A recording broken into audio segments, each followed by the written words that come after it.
నువ్వు విద్యార్థి జీవితం అయితే నువ్వు కాలేజీకి వెళ్ళే దగ్గర నుంచి ఇప్పటి వరకు నీ రోత కార్యక్రమాలు ఏంటో ఆయనకు తెలియదా? మనల్ని మనం చూసుకున్నప్పుడు దేవుని గ్రాఫ్ ముందు మనం పెట్టుకుంటే పౌలు గారు ఒక్కసారి కాదు మనం 100 సార్లు అన్నారు, ఇలాంటి ఓన్లీ 20-25 అంతే ఎలా భరించావు ప్రభు, 24 భరించావు, 23 భరించావు, ఇప్పుడు 25 భరించావు. నాలో ఏముందని మళ్ళీ నాకు న్యూ ఇయర్ 26 ఇస్తున్నావు? నాకు నా మాటల్లో యథార్థత, నా చూపుల్లో యథార్థత, ఒక మాట ఇచ్చి మాట నిలబడడంలో యథార్థత, ఒక సంపాదనలో యథార్థత.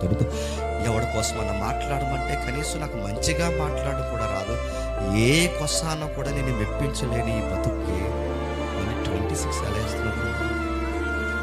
అందుకే ఈ మెసేజ్ యొక్క డీప్ లెసన్స్ మనకు అర్థమైతే, ఆయన లైఫ్లో నేర్చుకున్న గుణపాఠాలు మనకు అర్థమైతే, పౌలు గారే కాదు మనం కూడా